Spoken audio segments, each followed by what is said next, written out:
नमस्कार मंडळी, आपल्या आगरी किचनमध्ये तुमचे स्वागत आहे. उन्हाळ्यात थंडगार मस्त आईस्क्रीम, कुल्फी खायचं कोणाला आवडत नाही. पण आता थंड कुल्फी किंवा आईस्क्रीम खाण्यासाठी बाहेर जाण्याची आवश्यकता नाही. आज मी तुमच्यासाठी अगदी 10 मिनिटात घरच्याच मोजक्या साहित्यात टोस्ट मलाई कुल्फी कशी बनवायची हे दाखवणार आहे. तर कसली वाट पाहता, चला सुरू करूया. इकडे मी अर्धा लिटर दूध, काजू बदाम पिस्ताचे तुकडे, बेकरीमधील टोस्ट, तसेच कस्टर्ड पावडर मिक्स करण्यासाठी थोडं दूध, बदाम ड्रिंक मिक्स केसर आणि साखर घेतलेली आहे. सर्व साहित्याचे प्रमाण व टिप्स मी डिस्क्रिप्शनमध्ये मेन्शन केलेले आहे. सगळ्यात आधी मी दूध गरम करून घेतलेले आहे. त्यानंतर त्यात साखर घालूयात. तसेच बदाम ड्रिंक मिक्स व केशर घालूयात. हे ऑप्शनल आहे. आता छान ढवळून घेऊयात.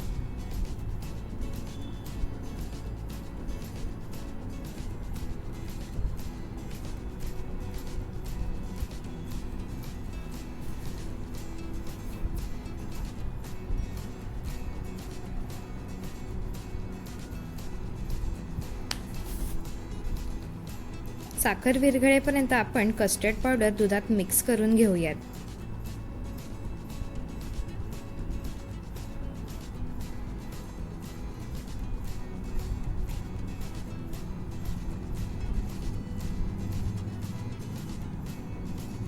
यामध्ये कोणत्याही प्रकारची गुठळी राहू नये ही दक्षता ठेवा.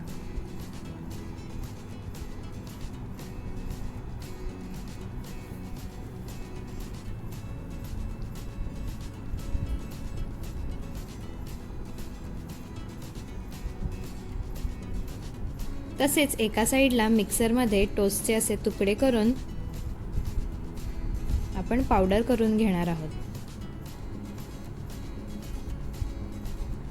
ही बघा, आता पावडर तयार आहे. आता दुधामध्ये साखर विरघळले तर त्यात थोडे ड्रायफ्रूटचे तुकडे घालून ढवळून घेऊयात.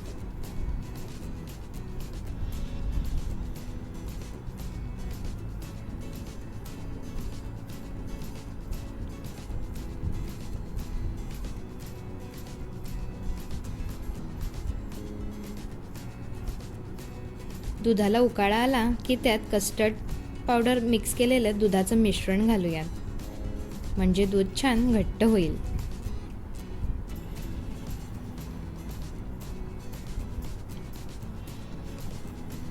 थोडा वेळ असं ढवळतच राहायचं, जेणेकरून तळाशी लागणार नाही.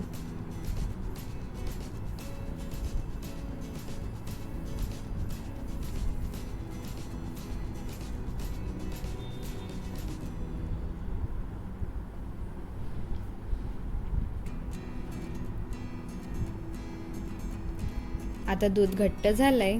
तुमच्याकडे जर एक्स्ट्राची अशी दुधाची साय असेल तर तुम्ही घालू शकता. ही सुद्धा ऑप्शनल आहे, पण याने कुल्फी खाताना क्रीमी मलाई असं टेक्स्चर पण आणि चवही छान लागते.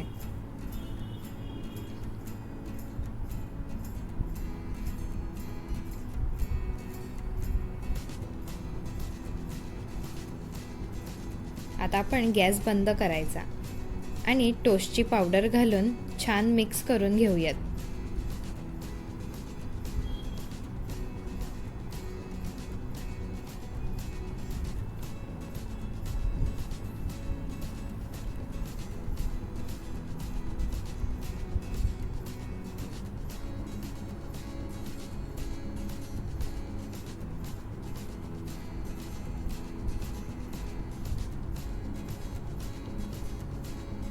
आता हे मिश्रण थोडं थंड झालं की मिक्सरमध्ये फिरवून घेणार आहोत. असं केल्याने कुल्फी छान स्मूथ होते.